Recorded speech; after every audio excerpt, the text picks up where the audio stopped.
Hi, I'm Martin Johnson, author of the Atheist Survival Guide, now available on Amazon Kindle and in paperback on Amazon.com.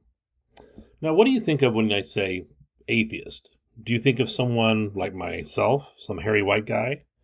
Or perhaps someone like this? Or like this? Or maybe this weirdo? Oh yes, and definitely this geek.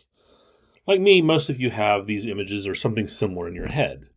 But I bet you didn't even think of her, or her, or her, or even her. It's an unfortunate stereotype that is mostly a bastion of white guys like me, but sadly, one which carries a large grain of truth. While men and women tend to reject organized religion at the same rate, far fewer women embrace the atheist moniker. Why? Well, there are several reasons for this. For starters, men have historically had the privilege of bulking authority, while women have been expected to obey religious authorities and their husbands, their identities wrapped up in their role as a good Christian or Muslim or Jewish wife and mother responsible for raising the next generation of religionists. Think about Charles Darwin. He had only to face the opprobrium of the church for his theory of evolution. His wife would have had to fight her husband, her family, her community, as well as her church if she even questioned her role as a submissive wife. If you think about it, even today, there's a subconscious strain that women are, as Sigmund Freud would say, either Madonnas or whores. There really is no alternative. However, despite their oppression, women have found the church has given them sort of a divine purpose.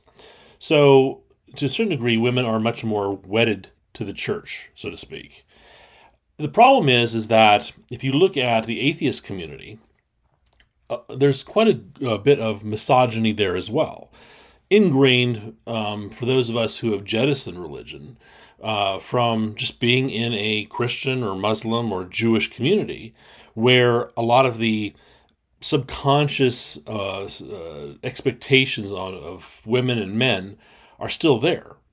So really, when you think about it, what would be the impetus for a woman to move from a oppressive, Christian or religious environment, where at least she has a sense of, identity or place in that, universe, to a hostile atheist community where, they're kind of shunted to the side without kind of an official role. Particularly if you look at a lot of atheist organizations, women aren't necessarily welcomed into the positions of leadership.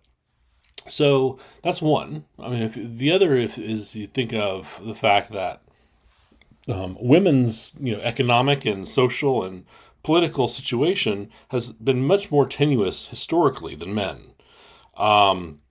You think of if a woman was faced with, somebody at work finding out about their atheism, there's much more of a concern that you'll lose your job, you lose your reputation, versus a man who maybe has less of those types of concerns because men's roles have been traditionally more stable and more financially secure. I think the upshot is that as atheists, we all want to grow our community, but we can't do that by ignoring over 50% of our population.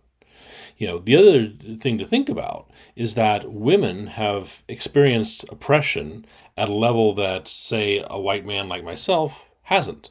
So there's a lot that we can learn as an atheist community from the oppression and how they've handled that of women and other excluded minorities. Ultimately, those of us who are already atheists, particularly those of us who are men, need to confront our own misogyny and draw that out of the community so that we can build a sense of, we can build an environment that is welcoming and not exclusionary to women and others who have not traditionally been part of the atheist community. Thanks for listening, and I hope to see you again soon with subsequent episodes in this series.